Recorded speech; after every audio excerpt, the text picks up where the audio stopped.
Shri Kadakampally Surendran.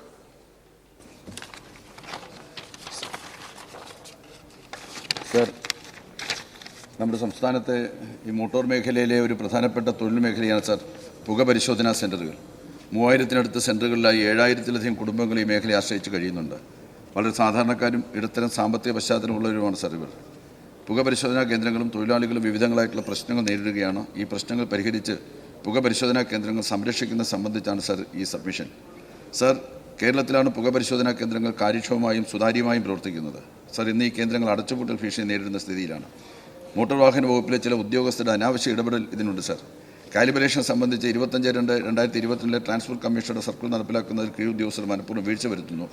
Calibration നടത്തി certificate സൈറ്റിൽ upload ചെയ്ത് കഴിഞ്ഞാൽ ബന്ധപ്പെട്ട ഉദ്യോഗസ്ഥൻ 48 മണിക്കൂറിനകം തീരുമാനമെടുക്കണമെന്നാണ് വ്യവസ്ഥ. അല്ലാത്തപക്ഷം സ്വാഭാവിക അംഗീകാരം ലഭിച്ചതായി കണക്കാക്കും. ഇതാണ് വ്യവസ്ഥ. സാർ, ഈ വ്യവസ്ഥ പാലിക്കാതെ വെച്ച് താമസിപ്പിച്ച് അതിൻ്റെ മറവിൽ സെൻ്ററുകൾ ആഴ്ചകളോളം അടച്ചുപൂട്ടിക്കുന്ന അവസ്ഥയാണിപ്പോൾ.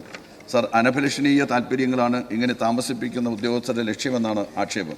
സാർ, വായ്പയെടുത്തും കടം വാങ്ങിയും ലക്ഷങ്ങൾ മുടക്കി സെൻ്ററുകൾ നടത്തുന്നവരോടുള്ള ക്രൂരതയാണ് സാർ. അങ്ങ് ഇക്കാര്യത്തിൽ ഇടപെടണം. സാർ, ഹൈക്കോടതിയിൽ വരുന്ന കേസുകളിൽ ചില സ്ഥിരം വ്യവഹാരികളുണ്ട്. അവർക്ക് അനുകൂലമായി വിധി വരികയാണ് സാർ. ഇത് ഗൗരവത്തോടുകൂടി അങ്ങ് പരിശോധിക്കണമെന്ന് ഞാൻ അഭ്യർത്ഥിക്കുകയാണ്. സാർ, ഇതിൻ്റെ പിന്നിലും MVD ഉദ്യോഗസ്ഥരുടെ താല്പര്യങ്ങളുണ്ടെന്നാണ് സംസാരം. സാർ, 100 രൂപ ഫീസ് ഉണ്ടായിരുന്നത് 80 വെട്ടി കുറയ്ക്കുന്ന ഒരു വർഷത്തിൽ ഒരു പ്രാവശ്യമാണ് സാർ ഈ പരിശോധനയ്ക്കായി പോകുന്നത്. സാർ, അത് പുനഃസ്ഥാപിക്കാൻ ആവശ്യമായിട്ടുള്ള നടപടി സ്വീകരിക്കണം സാർ. സാർ, മറ്റൊരു കാര്യം, നമ്മുടെ സംസ്ഥാനത്ത് ഓട്ടോമൊബൈൽ സെയിൽസ് ആൻഡ് സർവീസ് മേഖലയിലെ തൊഴിലാളികൾക്ക് മൈനർ എഞ്ചിനീയറിംഗ് വിഭാഗത്തിലെയും ഷോപ്സ് ആൻഡ് കൊമേഴ്സ്യൽ എസ്റ്റാബ്ലിഷ്മെന്റ് സ്ഥാപനത്തിലെ തൊഴിലാളികളുടെ മിനിമം വേതനവും അടിസ്ഥാനമാക്കിയാണ് നാളിതുവരെയായി വേതനം ലഭിച്ചുകൊണ്ടിരുന്നത്. സാർ, ഇതിൻ്റെ തുടർച്ചയായി 2009 പ്രഖ്യാപിച്ച മിനിമം കൂലി 2019 പരിഷ്കരിച്ച് ഉത്തരവാക്കുകയുണ്ടായി. ഇതിനെതിരെ Kerala automobile dealers association minor engineering വിഭാഗത്തിലെയും ഷോപ്സ് ആൻഡ് കൊമേഴ്സ്യൽ തൊഴിലാളികളുടെ മിനിമം വേതനം ഓട്ടോമൊബൈൽ മേഖലയ്ക്ക് ബാധകമാക്കാൻ പാടില്ലെന്നും ഓട്ടോമൊബൈൽ മേഖലയ്ക്ക് മാത്രമായി പ്രത്യേക മിനിമം വേതനം നിശ്ചയിക്കണമെന്ന് ആവശ്യപ്പെട്ടുകൊണ്ട് ബഹുമാനപ്പെട്ട ഹൈക്കോടതിയെ സമീപിക്കുകയും അതിൻ്റെ അടിസ്ഥാനത്തിൽ നിലവിൽ ഗവൺമെൻറ് പ്രഖ്യാപിച്ച 2019 മിനിമം കൂലി ബാധകമല്ലെന്നും അവർക്ക് പ്രത്യേകമായി മിനിമം വേതനം പ്രഖ്യാപിക്കണമെന്നും ബഹുമാനപ്പെട്ട ഹൈക്കോടതി ഉത്തരവിട്ടിരിക്കുകയാണ് സാർ. ഇതിനെ തുടർന്ന് ഈ മേഖലയിൽ നാമമാത്ര വേതനത്തിന് പണിയെടുക്കുന്ന 2 ലക്ഷത്തോളം തൊഴിലാളികൾക്ക് മിനിമം കൂലി നിലവിലില്ലാത്ത സാഹചര്യമാണ് സംജാതമായിരിക്കുന്നത് സാർ. ആയതിനാൽ ഓട്ടോമൊബൈൽ സൈറ്റ്സ് ആൻഡ് സർവീസ് മേഖലയ്ക്ക് മാത്രമായി മിനിമം കൂലി നിജപ്പെടുത്താൻ അടിയന്തര നടപടി സ്വീകരിക്കണം സാർ. ബഹുമാനപ്പെട്ട തൊഴിൽ വകുപ്പ് മന്ത്രിയും അങ്ങും കൂടെ ചേരുന്നതായിട്ടുള്ള ഒരു സമ്മേളനം തൊഴിലാളി പ്രതിനിധികളെ കൂടെ പങ്കെടുപ്പിച്ചുകൊണ്ട് ചേർന്ന് ഈ പ്രശ്നങ്ങൾ ചർച്ച ചെയ്യുന്നതിന് ശ്രമിക്കണമെന്ന് ഞാൻ അഭ്യർത്ഥിക്കുകയാണ് സാർ.